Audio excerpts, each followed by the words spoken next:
Police બુટલેગરો પાસેથી દારૂના હપ્તા લઈ રહી છે, તેમની ગાડીઓ છે તેને રક્ષણ આપી રહી છે અને એક જિલ્લામાંથી બીજા જિલ્લામાં દારૂ લઈ જવા માટે પોલીસ પાયલોટિંગ પણ કરે છે। આવા ગંભીર આક્ષેપ લગાવ્યા છે બનાસકાંઠાના સાંસદ જ્ઞાનીબેન ઠાકોરે।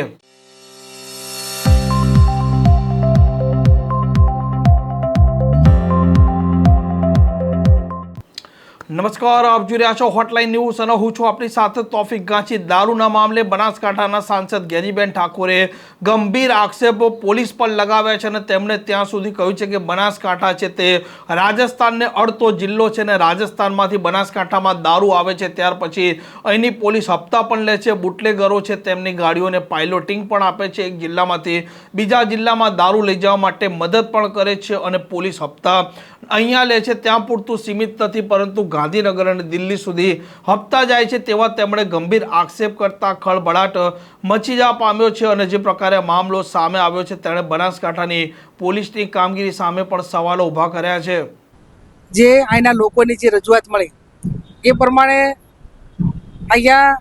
જે રાજસ્થાન અને ગુજરાતની બોર્ડર લાગે, સૌથી મોટા ભાગનો દારૂ આખા ગુજરાતમાં સપ્લાય આ બોર્ડર ઉપરથી થાય છે। તો લોકોની એક જ ફરિયાદ છે અને એમાં ખાસ કરીને મહિલાઓની કે અહીંની પોલીસ એ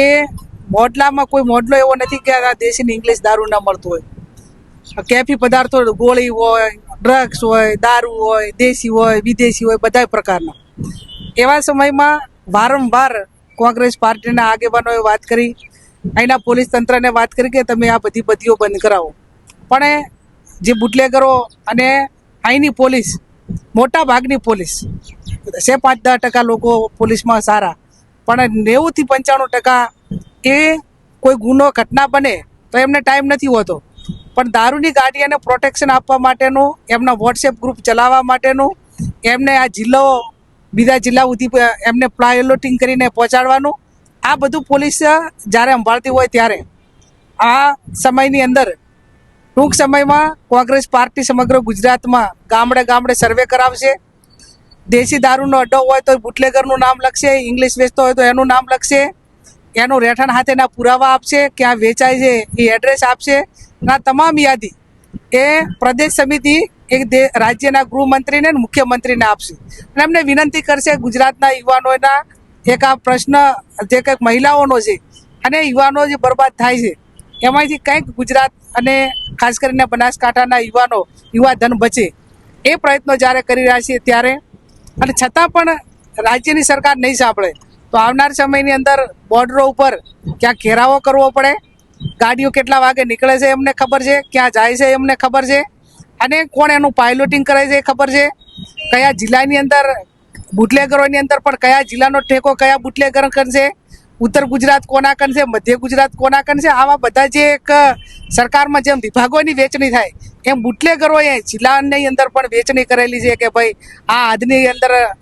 આનો ઠેકો ચાલશે। અને આ પરિસ્થિતિ જ્યારે હોય ત્યારે